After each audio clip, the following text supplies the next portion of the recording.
IGBT inverter wheeling machine, may power pero walang output voltage, no? Ayan, kung makita nyo ay 0. So, ang unang step na gagawin po natin mga idol, no, para mabilis po natin malaman kung saan po ba nanggaling yung problema po nito, no, ay gagamit po tayo ng oscilloscope para ipang-test po natin, no, kung mayroon po bang signal galing sa PWM IC. At sa pag-test ng signal mga idol, no, ay hanapin lamang po natin yung dalawang MOSFET IC ano, na 4688, no. So, dalawa po yan. Yan po yung nagda-drive ng ating mga IGBT. So, andito po siya nakalagay, ano. Dalawa po yan, 4688 MOSFET IC.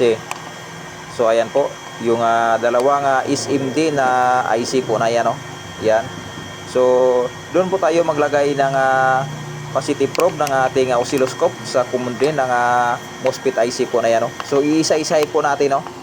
So, una, yung isang MOSFET IC muna, yung ititis natin doon sa kanyang common drain, no?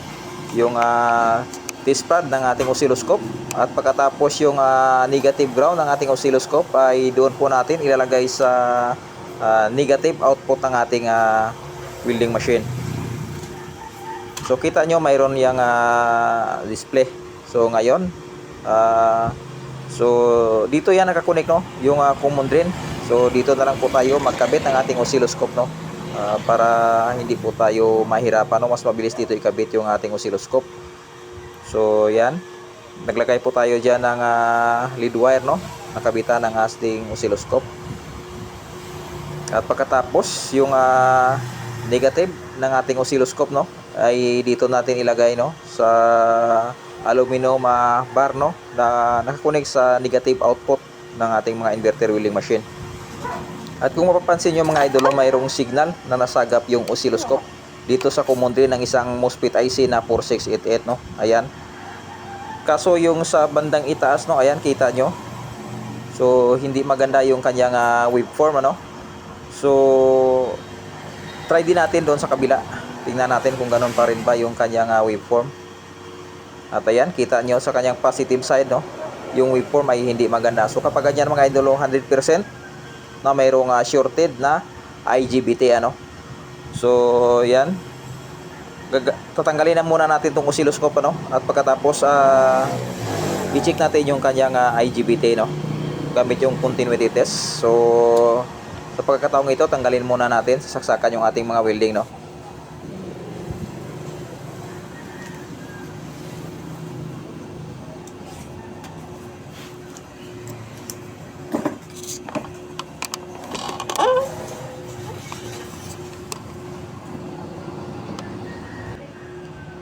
At bali dito po tayo mag-test mga idol sa tatlong paa ng isang IGBT po na ito, no.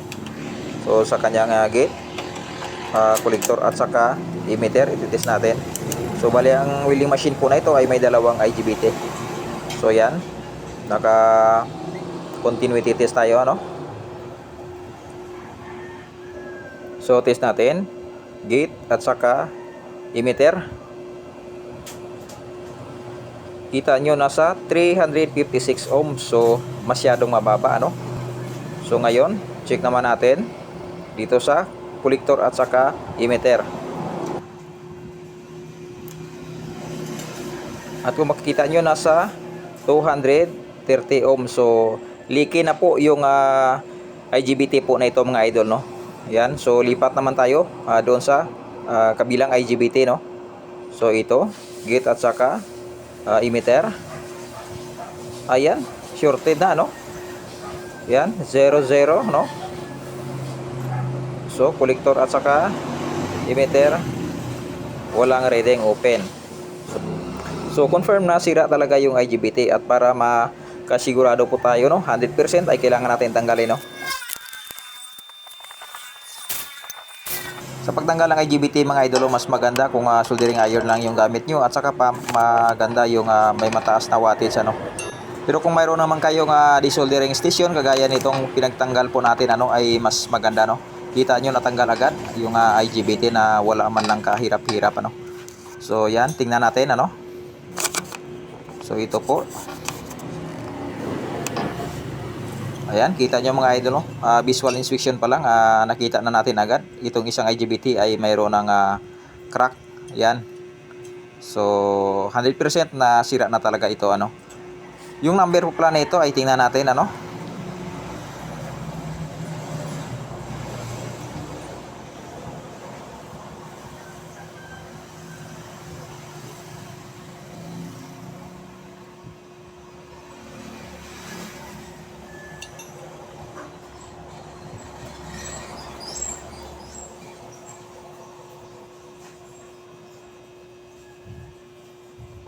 Ito po ay IGW 40T60, ibig sabihin na 40 ampere sa 600 volts.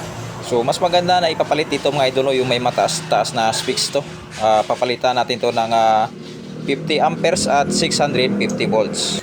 Pero bago ang lahat ay i-check muna natin itong kanyang IGBT driver ano, yung mga resistor at saka yung kanyang diode no. Ayan, at mga kapasitor, kita nyo, sunog, no? So, kailangan natin na palitan lahat niya, no? Yung mga sunog na yan. At pagkatapos, no, ay i-check natin gamit yung analog multitester, itong gate, at saka emitter. So, dapat may masukat po tayo dyan na more or less 10 VEC voltage, no? Bago po natin ilagay yung bagong IGBT na ipapalit po natin, ano? So, sa ngayon mga idol, no, ay wala po tayong stock ng IGBT at naghihintay po tayo, no, na dumating yung ating order galing sa Shopee. So next video na lang po natin i-upload dyan mga idol, no? Mga dapat gawin bago magpalit ng IGBT. So ngayon hanggang dito na lang po muna. Maraming salamat at paalam.